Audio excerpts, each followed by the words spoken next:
Oh, Missoula. KGVO Missoula Sports Talk tonight and streaming online at Newstalk, KGVO.com.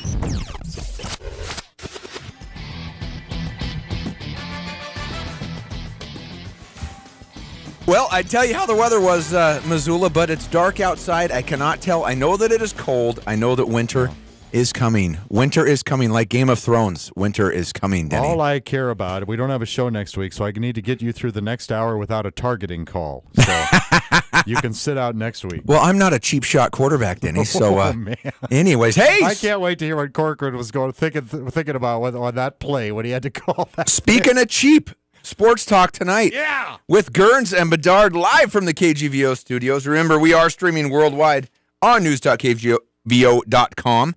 On the AM side of the dial, 1290. Over on the FM, 98.3. Follow us on Twitter with 280 characters at Sports Talk Back. Podcast online at News.KGVO.com. Our phone number is always 406-721-1290. And you know what? We're not even gonna talk about our weekend, Denny, because we've got the voice of the Grizzlies right here, Riley Corcoran, in studio with us. Our intros have become so informal with him. Oh, they made my day. Just when I heard he was coming, they just made my day. You guys are too nice.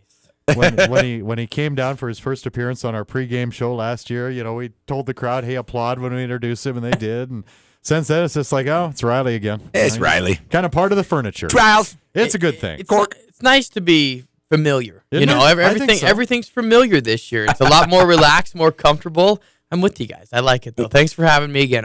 Always before my busy travels commence. We'll get to my next 3 week schedule coming up. Yeah, we want to hear about that later in the show. Basketball has met football. It's like when you and I were talking, all of my little side things, when this is the time of year when they just all meet. Yeah, when they come together. Yeah, when the basketball meets the football, that makes things crazy. Speaking of familiars and unfamiliar, how unfamiliar was the Grizzly game last weekend with a fourth and a second string quarterback going head to head? An unlikely scenario, but that's what ended up happening. It was unbelievable because you guys know the prep that goes into each broadcast, right? And you're preparing for a shootout. You got two of the top 6 passing offenses in the country going at it. And then all of a sudden, it's second string versus a tight end at quarterback. It was one of, for me, in my young stages of my career, that was by far the most bizarre game that I've ever called. Whether at any level, that's including my time at Washington State all the way through. Just all of the things that happened in that and the style of play was, so it wasn't just a little different. It was completely different. And this Grizzly team found a way to win. And when we're looking back at the scale of this, and I know a lot's going to be decided in the next 2 weeks and hopefully beyond the next 2 weeks, but you're going to circle this game, and you're going to say, well, what was the difference between the 2016 team and the 2017 team, and where can I see growth specifically? Circle Saturday's game against Northern Arizona. This team last year little adversity. Absolutely. A lot of adversity, and give credit to the coaching staff. Everyone's quick to criticize, of course, but to come up with a game plan on the fly to beat a number 9 team in the country, pretty impressive. They had to change their whole offense in the week. And they kind of played it off throughout the week. Coach speak, gamemanship, whatever you want to chalk it up to, that, we're still going to throw the ball down the field. Right. I can tell you, being at practices last week, they knew it was going to be completely different. It was running the football, option, wildcat. How are we going to find creative ways to get Keenan Curran and Jerry the ball? And you saw a couple of those there. But a lot of credit to everyone around the board. If you can't enjoy this win as a Grizzly fan, I don't know why you're a fan, because I know there's some people going, we got lucky. If you can't enjoy this win, you should go find something else to do on Saturdays. Well, there was a ton of different angles at this game. Number one, you've got the Grizzlies who have to win, basically, to stay in the playoffs. You don't have your first string quarterback, and now you don't have your second string quarterback. So now you're talking about your third string guy and your backup tight end. You've got Jerome Sowers coming to town for his last visit to Washington Grizzlies. So that's emotional over on that sideline. And so then you're playing the game, and the third string quarterback you throw in there doesn't quite do what you want him to do. And I'm thinking that going into that game, it might have been a 50-50 kind of a rotation. Well, as we saw, 3 plays and that was done. Then you've got your starting running back get hurt and go out of the game where you thought you were going to run the ball a lot with the running backs. Then you've got the starting quarterback for Northern Arizona with the cheap shot, and he gets thrown out of the game. There was a lot going on here. And don't forget the snow, too. Snow was coming down. Yeah. There were some elements. It was cold at times. There was just so much going on. And you're right about Jeremy Calhoun going out as well. Can report he's good to go. So he'll be good to go this week. So that's a good sign for the Griz. But you're right. It was just so bizarre. And I think what surprised a lot of people was after the first series that they pulled Caleb Hill. Like, I was going to ask you, were you surprised by such a short leash? 3 plays and done, 3 and out for the game. I'm fortunate to have a good relationship with Coach Stitt where we communicated a lot on what the plan was. The original plan was third series he was going in, McKenna was, and then play the hot hand. But the more I watch practice, and this is just my opinion, not anybody else's, the more I watch practice throughout the week, I just saw the team gravitate towards McKenna in the sense of this is a senior. He's going to carry his team on the back, and nothing against Caleb. I mean, it's not personal by any stretch, but the team wanted to play for McKenna a little bit more. So when Caleb comes out, and you don't see the fire in his eyes a little bit. And I know there was some miscommunication. There was a false start penalty after the sack, basically, on the first play that lost a couple yards. Then you have a false start. Right. And from there, every time there's a penalty and the down and distance changes, you look at the coaching staff and you get a new play. Well, that didn't happen. Caleb did not look at the sidelines. And from there, the miscommunication just goes to show you there's a lot going on in his head. Let's call it what it is. Caleb never started many games, even at Blinn College. Sure. He was it was always kind of a platoon quarterback system he played. He actually didn't start playing quarterback until his junior year of high school. He's always been an athlete, and for him to make his first Division I start, you could just tell right away, deer in headlights, it's not going to go well. Coach didn't know what kind of game it was going to be. Let's go with McKenna. So I guess the long answer to your short question is I wasn't that surprised, but the fact that Caleb never went back in the game surprised me. I thought for sure maybe a series just to mix it up, they'd give Caleb a shot in the third quarter. So I was surprised at that, but I wasn't surprised that second series McKenna was in. This is Sports Talk Tonight with Griz and Bedard. We've got Riley Corcoran, the voice of the Griz, in studio with us talking about last weekend's 17-15 victory over NAU. And I guess when you talk about growth of the coaching staff or things that you can improve on from prior years, this coaching staff came from the School of Mines, which is, a Division II, NAI, whatever kind of program you want to call it. With what happened as far as the quarterback situation and changing game plans and adjusting on the fly and what have you, I think that last weekend might have been one of the better jobs that this coaching staff has actually done, because one of the big complaints is sometimes they haven't adjusted well. I remember Bobby Houck's teams coming out of the second half. Bobby Houck's teams adjusted, and they did really, really, really well. And I think that this game against NAU was a complete growth kind of a deal for this coaching staff, especially on the fly. I couldn't agree with you more, and I think all three phases, for sure the first time, because the defense and Coach Seymour has been under fire a little bit this year after that Eastern Washington game. What a great game plan for that, because still, hey, that Stone Smart kid's pretty athletic. He's gonna be good. He will be very good. Good thing the Grizzlies will not see Case Cookus again. They don't play in AU for the next 2 years. But next time they play in AU, remember Stone Smart. He'll be a senior. So we'll remember that in 3 years. And then special teams.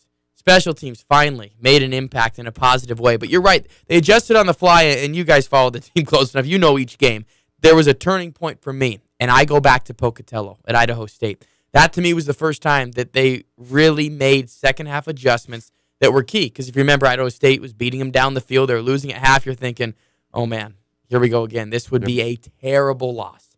And they made adjustments there. And from there, they kind of sparked forward. And I say from the Idaho State second half on, the defense has been great. North Dakota was awesome. Weber State, yeah, they gave up 41 points, but anyone that understands the game of football knows that it wasn't just the points. I mean, all the short fields, defense played pretty good there.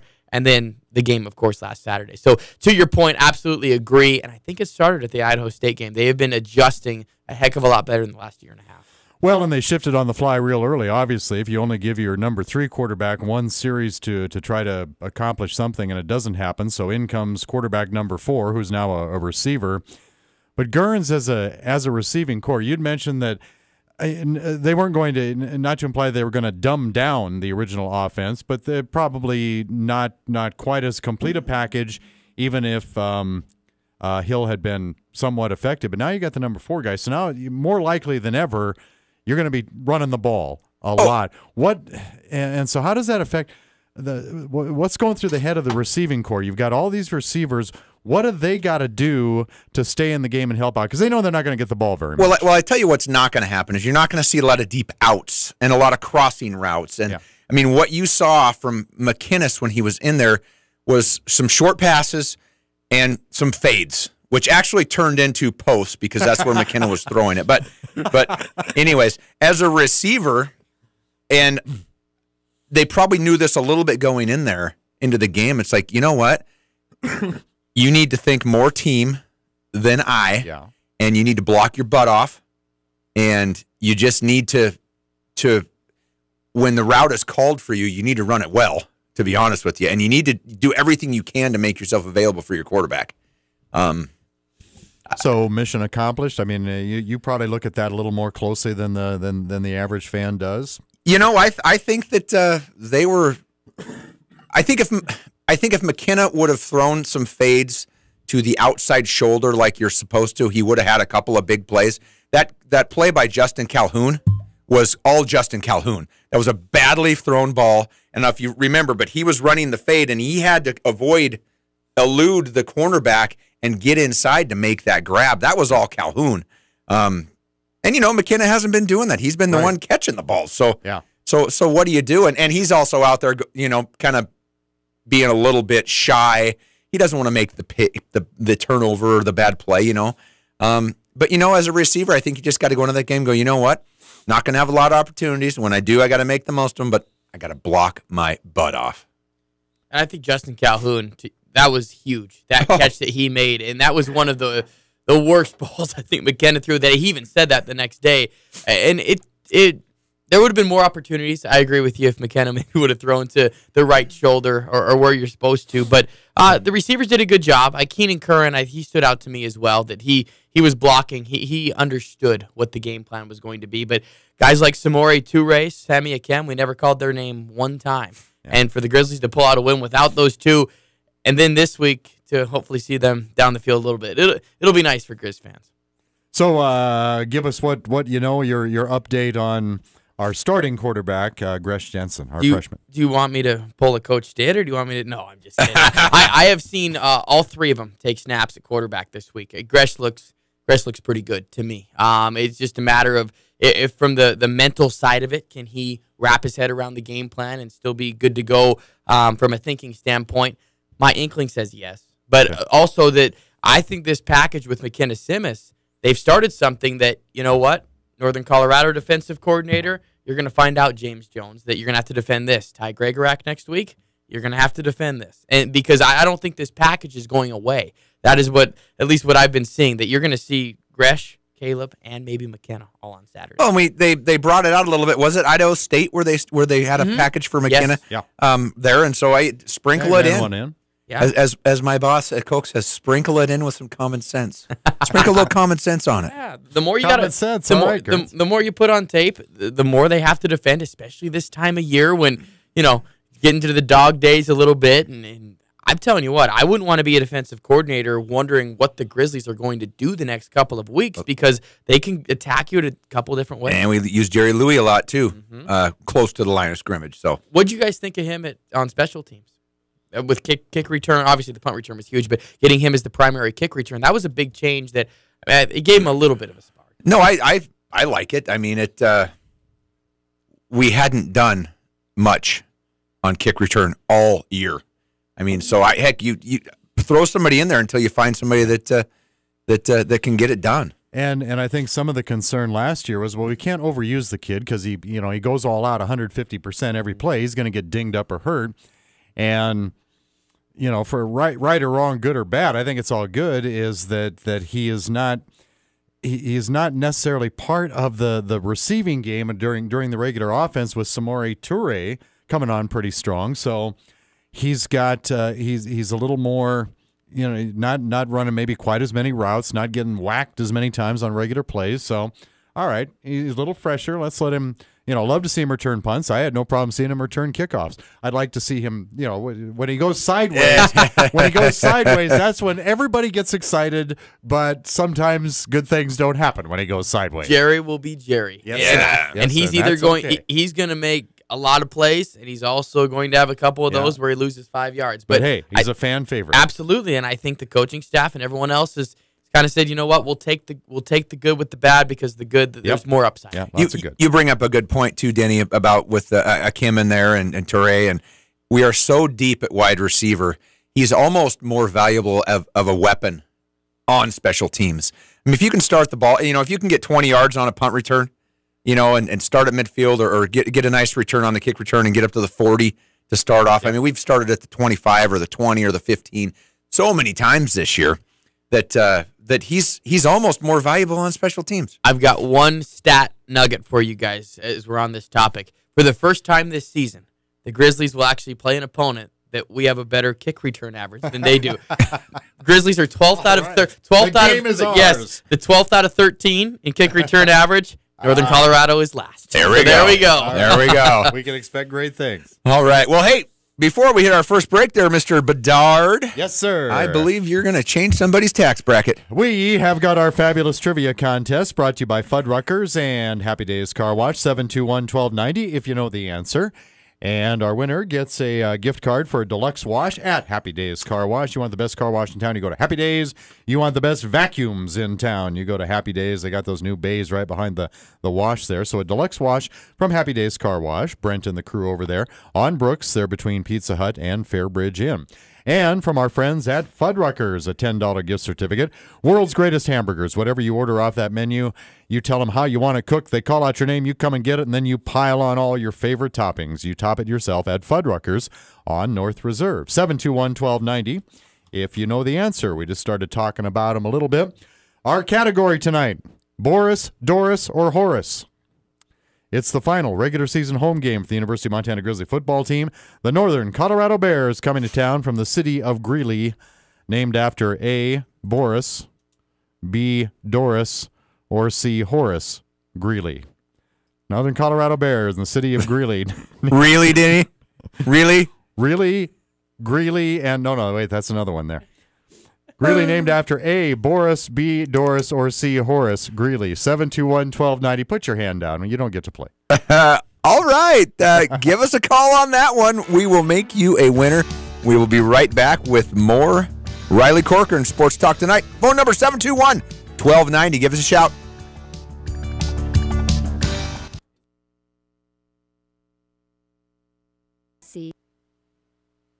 Now back to Missoula's Sports Talk Tonight on KGVO. Missoula Sports. Every second of every day. We're back. Sports Talk Tonight, brought to you in part by the Orange Street Food Farm, a locally owned and operated grocery store featuring the freshest fruits and vegetables, fresh meats, and a great beer and wine selection. By Grizzly Liquor, located downtown next to the Iron Horse. Big Sky, big selection, and online at grizzlyliquor.com. And by the Ranch Club, golf, dining, entertainment, events, and the incredible pool. Visit them online at ranchclub.com, located just off Mullen Road. Denny, trivia answer. Do you have one? We do. We got Pat Collins from Missoula on the telephone. How are you tonight, Pat? I'm very good. Thank you, guys. Good show. Appreciate you tuning in. Did you get a chance to go to the ball game on Saturday? I did not. I worked, but I will go this Saturday. Oh, great. All right. Well, maybe against the number 13 special teams team, we can see some punt and kick return fireworks on Saturday for you, huh? Hopefully. Yep. Well, it is the final regular season home game for the Griz. The Northern Colorado Bears coming to town from the city of Greeley, named after A, Boris, B, Doris, or C, Horace Greeley. What do you think, Pat? It's Horace Greeley with the H. The editor of the New York Tribune came to Colorado in 1859 during the Pikes Peak Gold Rush. He made famous the phrase, "Go west, young man, and grow up with America." That's right. Of course, back then he probably included an A, but now you'd say grow up with America. Yeah, Horace Greeley. So let's see. Among Scott Guernsey, Riley Corcoran, and Pat Collins, well, we got one guy with the right answer, so Riley get it right too? Riley got it right. Guernsey, of course, did not get it right. Hey, that's way to go, Scott. Hey, thanks, Pat. I appreciate it, brother. Pat, thank you so much for listening to the show. We got your mailing address. I'll get your prizes mailed out to you, okay? Thanks. Great show. See you guys Saturday for what should be an outstanding game. Appreciate Sounds you. good. You got it. All right. All right. Pat Collins, our latest winner, Sports Talk Tonight trivia, Gert. Right on. That might be the first time that I've been in studio that we didn't have a winner from the Bitterroot. Oh, okay. Seriously, every single time it's Well, been. you know, we're also on at 1240 KLYQ Hamilton. A lot of Right. people commuting back, and yeah, we got a lot of friends in the Bitterroot. We like that. They're quick on the phones. I think they're just quicker on the phones Yeah. because I see the lines light up. You got 7, 8 people calling you right away. So I mean, it's yeah, we gotta beat them off with a stick, right. Yeah. And they kind of like your fans, Riley. they sometimes we even give them 3 chances to win. We like 4 even. Yeah, we've had 4. we like them so much. We give them extra chances. Well, hey, while we've got Riley here for as long as we want him, let's get into the stats FCS top 25 rankings. Now, I can think of one team that's noticeably absent from those. This year. me too. And the thing that I guess there's the media poll and then there's the coaches poll, and they're fairly similar. Pretty close. I'm just going to go with the stats poll for.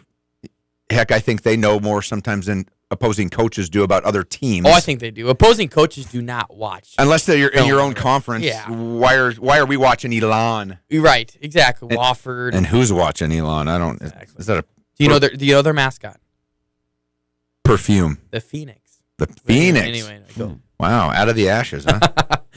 So looking at the rankings, you see the usual cast of characters. You see James Madison's at number 1, Jacksonville State's at number 2. Central Arkansas has been decent over the years at number 3. Sam Houston State at 4. We all, they're always up there. Wofford's at 8. The thing that I found interesting, first of all, is North Dakota State took their first loss this last weekend to South Dakota. South Dakota State. Yeah. And, well, North Dakota State is ranked 5th, and South Dakota State is ranked 6th. Now, South Dakota State has been top 10 team for years now. They've been up there. They've got a good reputation, so to speak. And you beat North Dakota State, and they're still ranked in front of you. I mean, one's 8-1 and one's 7-2. South Dakota State, I think their loss was to a big school. A big school. Yeah. But why? That makes no sense to me. In the coaches poll, it's flipped, where it's South Dakota State. That's kind of crazy. But then, so what Denny was saying, the team that's notably absent from there is Montana.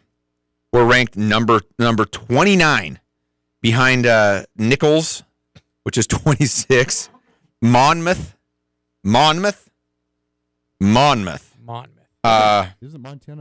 Isn't Montana playing Monmouth real soon? Like 2 next years. year? We played them 2 years ago, did we not? 2 or 3 years ago? I don't believe so. The Montana guys over State to did. the east played them. Okay. I don't think we played Monmouth yet. University of Northern Iowa. So we're But who has 4 losses? we're 6-3. Northern Iowa's got 4 losses. UNI is 5-4. We've got the same record as NAU, correct? Correct.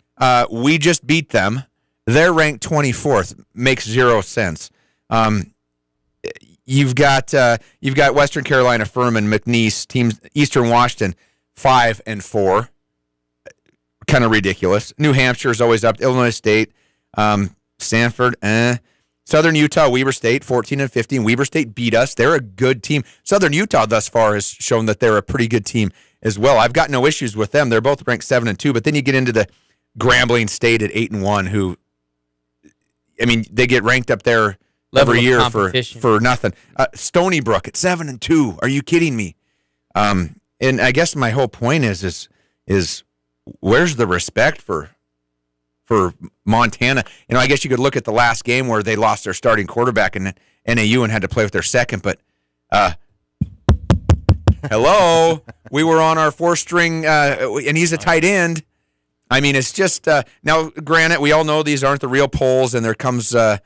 That first round of the playoffs is a lot to do with the bid system. It does. And stuff like that. But I tell you, I just don't like I don't like the lack of the total show of disrespect. But I guess if you're the Montana Grizzlies, use that as fuel to your fire. Oh, you used it as fuel to the fire, and I think there's a lot of problems wrong with these polls that come out. And I know that this FCS stats poll that we're talking about, that's the one I use. I think it's more viable than coaches that don't watch film on anyone else and they just rank people in their own conference. And a lot of times the ADs are the ones that are making the vote anyway. Of course. In the Stats FCS, you've got sports information guys, you've got broadcasters, newspaper writers in the mix. But the biggest problem with this is there's not a record.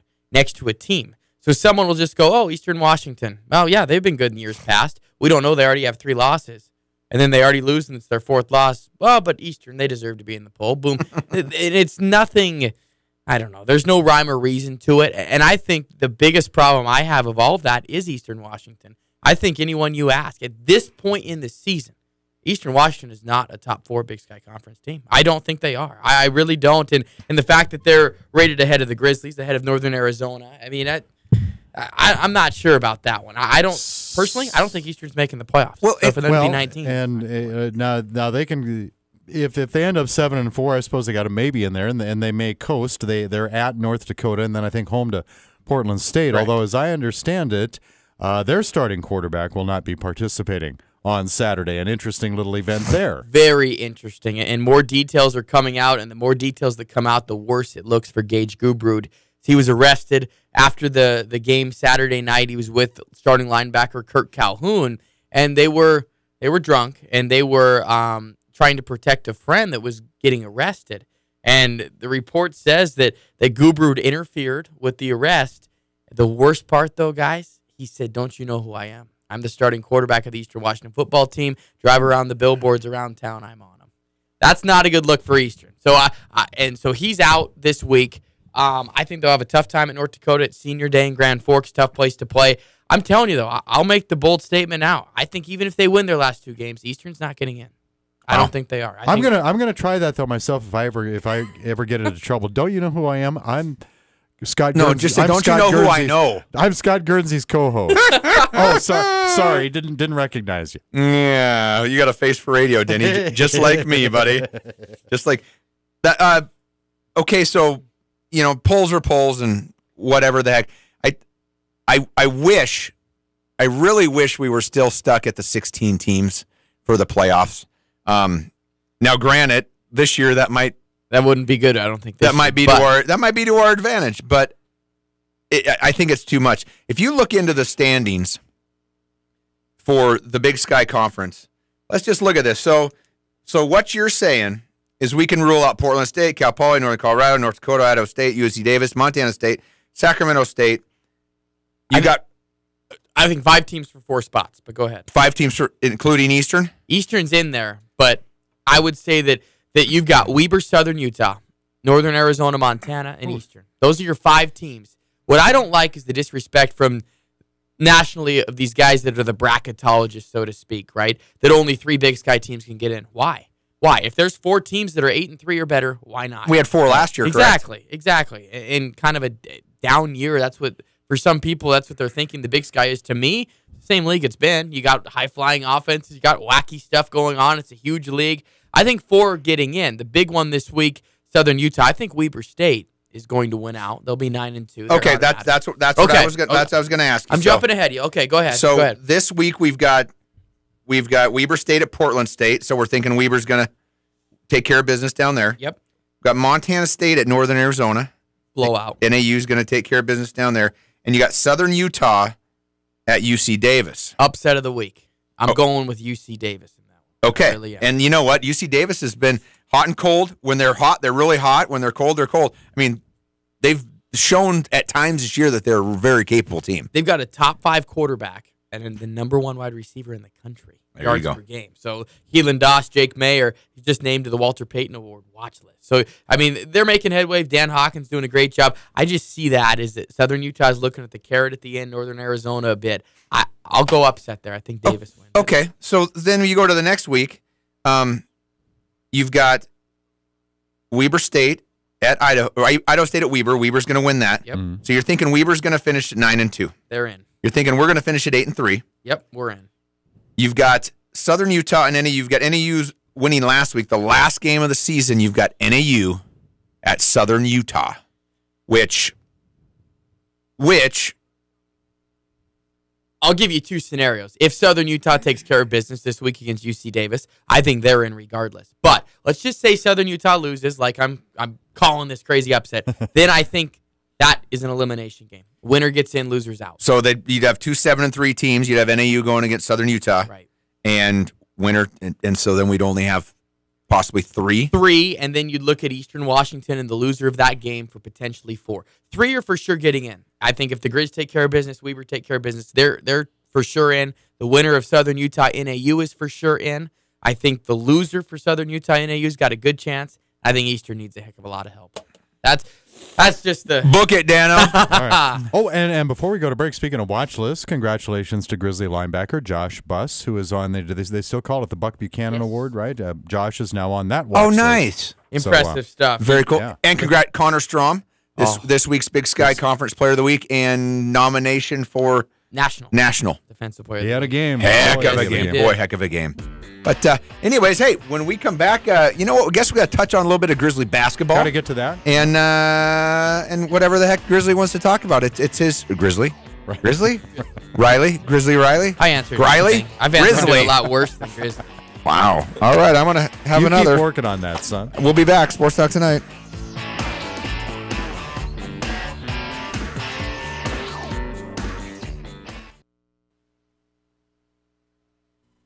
Sports Talk Tonight, live from the KGVO studio. Missoula Sports.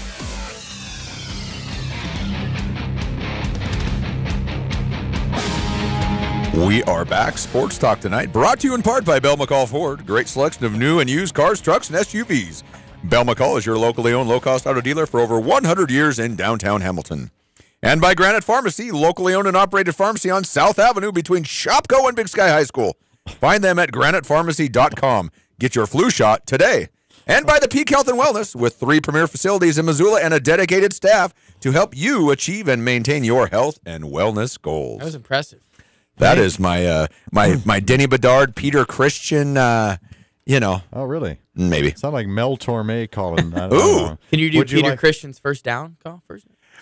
No. I'm going to see if you're going to attempt. No. Yeah, that takes a lot of work, actually. You hear that around the building quite a bit here, but it still takes time. I think it's time for Scott Guernsey's Steel of the Week. That brought to you by True North Steel, Western Montana's industry leader in quality manufactured and fabricated steel products. Well, Denny, funny you should bring this up because they didn't steal the money. It was given to them in the form of a check. For $225,000 that the Montana State University wrote to Kennesaw State to come over late in the season, non-conference. That one's driving you crazy, isn't it? I'm flummoxed. Is that a word? I don't know. Is that a word? Let's look it up. But I'm confused, obviously, why you would do that. But anyway, so Kennesaw State comes over and, Bozeman's got the lead. Well, they went down early, but then they got the lead back. And anyways, with 2 minutes to go, Kennesaw State comes down. They're down 14-13, kick a field goal, 37 yards. Minute 55 seconds to go on top 16-14. Bozeman gets the ball back, throws an interception, and the game is over. And flummoxed, bewildered, or perplexed. Wow. I'm sure their defense felt the same way. Did you read about that drive or that game-winning drive? I did not, Denny. Do tell. Started on the 2. Ooh. Time of possession, 10+ minutes. Ooh. And the opening touchdown of the game Was it 8.5 8 minutes. Mr. and change. Gregorak. Yeah. How about that?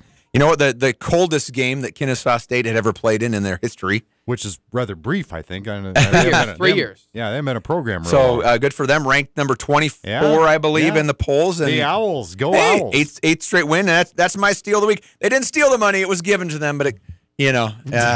I don't know. They were given the money but stole the win? Or maybe stole the money, got the win? That sounds like a song. Yeah. It does. That's going to go down as one of Gern's favorite steals when he can talk about the Bobcats having one stolen. Flummoxed. Brought to you by True North Steel. All right, stupid athlete of the week, Denny. While we're here, and I go Montana State. I go Montana. Stupid athlete of the week has to go to NAU quarterback Case Cookus. There you go. In the first quarter of the game, we all know he and I think it was somebody was telling me it was a trick play. It was supposed to be a double reverse throwback to the quarterback. That didn't happen. The receiver, the running back, starts running, and Cookus sees an opportunity to, maybe he was tired of the one always being hit, but he comes back and throws a pretty vicious block to the head. Flag almost immediately. 15-yard penalty, personal foul. They review it, and they kick Cookus out of the game.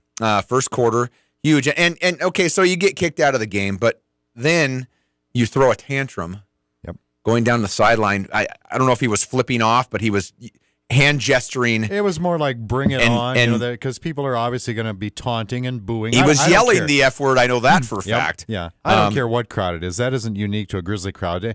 Everybody, he probably had to walk 40, 50 yards. Oh yeah, the tunnel, at least visiting tunnel is northwest corner of the complex, and he's probably down. Yeah, at least that far. And then they threw him and hit him with the snowball, which was funny. So he's going to get booed and taunted. But yeah, you don't jest your bring it on or whatever. The stupidest thing is number one, there's no reason to even make that play. No, I mean it wasn't out of bounds yet. It was very close to the sideline. I believe it was James Banks, was it not? Correct.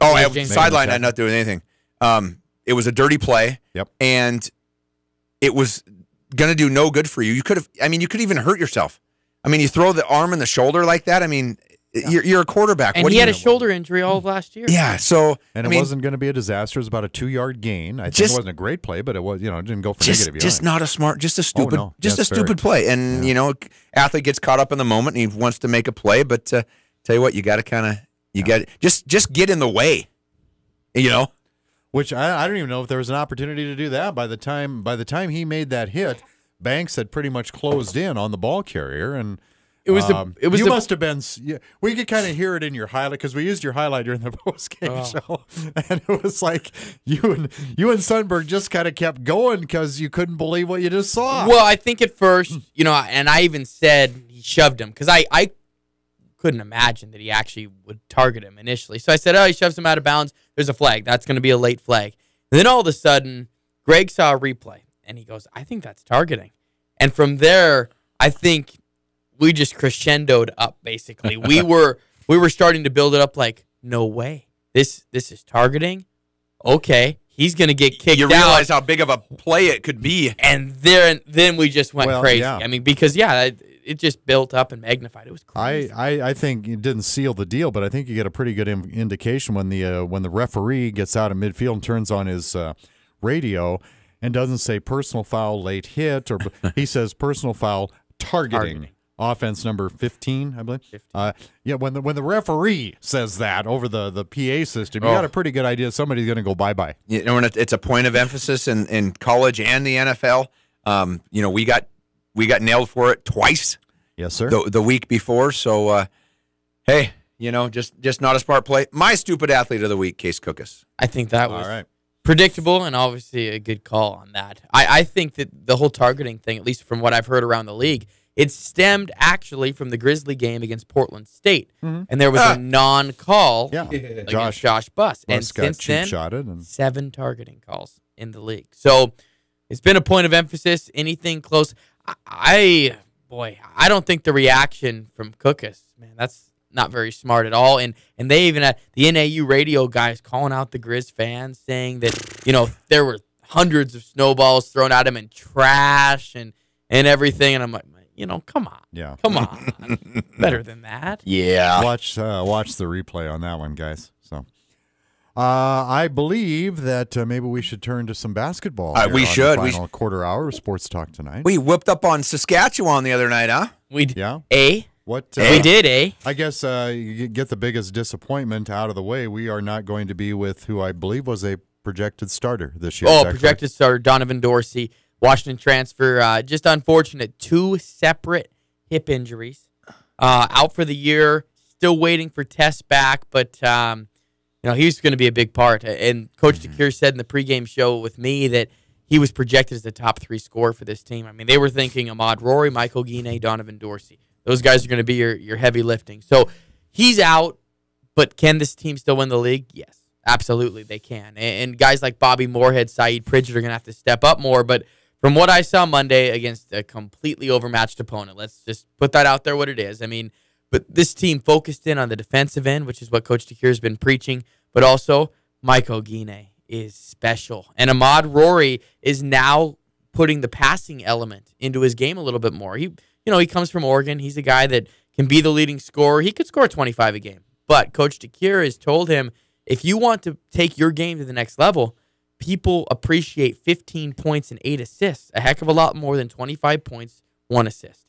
And so Ahmad Rory, in limited minutes, I think he had 11 points, 8 assists, and you're going to start seeing that more from him. Ogine can fly high. And another guy, Jamar Ako, the big guy down low, Cal State Fullerton transfer. So the plan was to have Cal State Fullerton transfer and UW transfer both starting this year, but Jamar Ako is going to make a huge difference. 6'8", 255, big bruiser down low.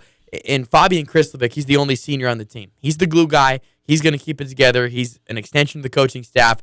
But as far as offensive output, now he's relieved a little bit because Jamar is the guy that can score. He averaged over 6 rebounds a game at Cal State Fullerton, and he put up, some big numbers as well. So he's going to be more of the offensive threat in the post, which frees up Fabian Krislovic to do a lot more. Is it going to be one of those seasons where you're going to see Rory and Ogine, the top 2 scorers, and then every game it might be somebody different, somebody getting hot on the outside, somebody? Yep. I think so. I think that's a great assessment. You're going to have those 2 mainstays, and first off, if they have a bad game, one of those 2 Grizzlies are going to be in trouble. So those 2 need to carry their weight, so to speak. But yes, it's going to be a cast of characters. One game it's going to be probably Jamar Ako down low. Then it's going to be maybe Bobby Moorhead hitting some threes, Saeed Pridgett, and then these freshmen. That's where we get to next. There's 8 newcomers on this team, 6 of them freshmen. And there's a couple that, boy, they don't look like freshmen. Carl Nicholas and Timmy Falls. There are 2 that are going to be fan favorites, maybe even 3, and one of them is Carl Nicholas because he can jump over the backboard, and he's just just all that built-in energy and excitement. Who's going to become a fan favorite? And I was pretty impressed with the freshman Kelby Kramer, our center from Wyoming. Now, granted, the guy that he was covering most of the time was 6'7", 6'8", so he had a few inches height advantage on him.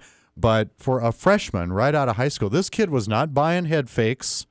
He held his ground and waited, and he swatted away, I think 4, maybe 3, and altered I don't know how many. And he's one of those kids that I hope he just continues to grow and prosper in the program because the fans are going to love him. Fans are going to love Carl Nicholas, and I was pleasantly surprised with one of our guards, Timmy Falls. Yep, I agree with you. Kelby Kramer now actually coming into the game, coaches were leaning on the side of redshirting the kid. So I don't think so. He's the number 2 prospect from the state of Wyoming, and he plays a part. And he actually finished, Denny, 13 minutes, 6 blocks, 9 rebounds. 6 blocks. 6 blocks, 9 rebounds in 13 minutes. That might be a generous statistician. Might be. But, 6 blocks in 13 minutes? 13 minutes of action. Yeah. Granted, nobody was over 6'6" for Saskatchewan, but to have that kind of impact right away, to follow up on the point, Coach DeCuire's not sure who he's going to redshirt now. Maybe one more guy, but Kelby Kramer will be traveling to Pennsylvania. So there's the chance that he might play or not. Here's the thing. Are you going to balance it? Yes, he can make an impact this year. He is going to be a fan favorite, but if he redshirts, how good is he going to be at that 5th year, that extra year at the end? So that's probably the biggest thing the coaching staff has to worry about. I agree with you. Those 3 freshmen made the biggest impact first game. Wow. They were fun to watch. Hey, when we come back, we'll wrap it up. We'll talk about a little Northern Colorado coming to Missoula this weekend. Last home game for your Montana Grizzlies. When we're back, Sports Talk Tonight, Gerns and Bedard.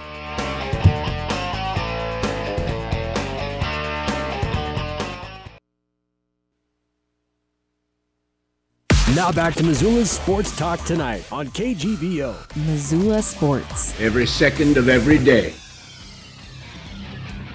We are back, Sports Talk Tonight. Jerry Wessels Tire Center is one of our sponsors, Denny. Mm-hmm. I just messed that up. But we'll talk about Jerry Wessels Tire Center because it is the best tire value ever, anywhere in the Bitterroot. They are a locally owned Les Schwab Tire Center that provides the best tire value promise. Visit them online at jerrywesselstirecenter.com. Sorry, Jerry. Pretty nice out. And by CHS Mountain West Co-op, Western Montana source for Cenex fuel, feed, fertilizer, clothing, and tack for over 75 years. Our guest, Riley Corcoran, voice of the Griz, brought to you, as always, by First Montana Bank, your home for free Centennial checking, plus unlimited cash back every time you use your debit card, online at firstmontanabank.com. And Riley, we've got Northern Colorado coming up, but as we were talking about earlier, we've got Grizzly basketball and Montana football intersecting in this perfect storm. You were not complaining, but elaborating on your schedule coming up here, weren't you? Well, I was saying that I'm glad I got to come in this Wednesday because the next couple weeks are just wild. The next 3 weeks, hopefully the next 4 Grizzly playoffs for football, but it's every single day because the Grizzly basketball team, it seems all their non-conference games are during the week. So starting, let's just say tonight, Sports Talk tonight. I mean, that's number one. Yeah, damn right it is. Coach's show on Thursday, home opener basketball Friday, football Saturday, fly to Pennsylvania on Sunday. Grizzlies will take on University of Pittsburgh Monday, then play Penn State Wednesday. I fly back into Bozeman on Thursday. Griz Cat football Saturday. Then flying down to Malibu, California the following Sunday.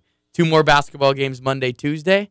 And right back to Missoula for hopefully a home playoff game. And then Sunday against Carroll. So my next 3 weeks, I think in a 10-day span, I'm in Missoula for 8 hours. And that's when I drive back from Bozeman after we beat the Cats, go to sleep, get on a plane the next morning. Nice. Oh, yeah. This is what you live for. The life of Riley. The life of Riley. It is indeed. In the summertime, when we're playing golf, I'll be like, that's... There you go. You know? Yeah. So tell us about Northern Colorado. A team that is just struggling. I mean, this truly is a game that of 2 teams going in different directions. It's not the same type of situation as last year. Ernest Collins in his 7th year at Northern Colorado. It was a rebuilding project, but they were headed in the right direction. The previous 2 years, they 6-5, and that's good for UNC. Oh, yeah. They're competing in the Big Sky. They're scaring teams. They're beating Montana. I mean, that was a big program win for them. They took a step back this year, though. Their starting quarterback, Jacob Knipp, went out in Game 5 this year. He was the starter last year, got hurt in the second game, so you feel bad for a kid like that. But their offensive output is just not good. They're dead last in rushing attack, less than 90 yards per game. They've scored, get this, in the fourth quarter this year. They have gotten outscored 91-9. Ooh. They've scored 9 fourth-quarter points in 8 games. Ooh. In the other 3 quarters, they've scored 65+. So, I mean, that's a complete travesty. In their 4 road games, they're allowing 47 points per game. They have allowed 41 points in every road game so far. And we get to the defense. Their defense. Or lack thereof. Or lack thereof. They're allowing 501 yards per game. That is... There's only one team that's allowed more yards than Northern Colorado. They're just struggling on every end of the ball. 29% third down conversion. So it's a game. 2 teams going in 2 different directions. Grizzlies need to come out, kind of hit them in the mouth early. Never give them a chance in this game because this is an opponent where you're playing the likes of Weber State, Northern Arizona, Eastern Washington, good teams back and forth. You're finally playing a team that you have the opportunity to make a statement and to feel good about yourselves going into the big one the following week. And we're not on the air next Wednesday due to Lady Griz basketball, correctly? Grizzly basketball. Grizzly basketball. Yeah, that's Penn State. But Riley will be on. So Riley will be on calling the Penn State game, but you and I will not be on Sports Talk tonight. So we won't be able to talk about Cat Week. That's probably good because I might get in trouble by the FCC. But you'll get that targeting call. That's right. Riley, tell us what the Grizzlies need to do in these next 2 weeks to get us into the playoffs. I think it continues on the defensive end. I think that they need to play as sound as they have been, and we know about Murray. Okay, let's just the 3 of us can move ahead to the following week real quick. We know the team's going to focus on Northern Colorado. It's all going to come down to the Cat game. I think just playing with confidence and swagger is a big difference because when the Grizzlies were at this point last year, they were 6-3. But you never had the feel of, man, this is a team that you don't want to play. You know what? Right now, this is a Grizzlies team I wouldn't want to play if I'm an opposing team. They got to continue that swagger and all of the frustration that they've had built up in the offseason, all of Griz Nation everywhere, all of it needs to come together for that Cat game. Because if they play with emotion and play like they want it more than Montana State, talent-wise, I don't think there's anything to talk about. So I think it's going to come from the mental side, coming from within, and using all that frustration that they've had over the last 9 months getting ready for the first game this year, use that on the field. I think you're right. I think offensively we're going to be fine. There's nothing that's going to really stop us. Defensively, play sound defense, man your gaps, make your tackles. That's what I've really liked this last few weeks is I think Montana has really tackled well. And with a guy like Murray, you need to tackle well. Yes, you have to. I mean, you can't let him get loose because they've shown there's no other weapons. There's no weapons. The wide receiver, you can barely get him the ball, Mitch Herbert. And they got a deep threat in Justin Page. But you know what? Nothing like what the Grizzlies have seen of other teams' offense. So I think they just need to play sound, continue building that momentum. Momentum's a crazy thing in sports. And this year, it feels a heck of a lot different for Montana going into their final 2 games than it did last year. I agree. I completely agree, Riley. Riley and I will be back on the air tomorrow evening at 6 o'clock. I'll be seeing you at Brooks and Browns for the Bobstick Coaches Show. Jason Seymour and Jerry Louis McGee. Oh, wonderful. Wow. Everybody invited down to Brooks and Brown to hear that. You and I, Scott Guernsey, will be on the air at 11 o'clock Saturday morning for the statewide tailgate show. Kickoff at 1 o'clock. Riley will join us for that, too. Yep. We are going to be so sick of each other by Saturday afternoon. No way, Denny. No way. You guys got to get ready for the playoffs. Hey, Nice. let me thank my good friend Dale Reeker out there who brings me tailgate food every single Saturday. He brought hog wings. You have never acknowledged him by name before. I think it's about time. Dale, can I get a little bit next time? Because I've seen that picnic extravaganza. He's been doing it for a dozen years at least. So thank you, Dale, and we'll see you soon. Hey, that was it. Thanks, Riley Corcoran, for joining us on Sports Talk Love tonight. having you here, Riley. Denny, we'll see you in 2 weeks. All right, buddy. All right, buddy. We're out of here.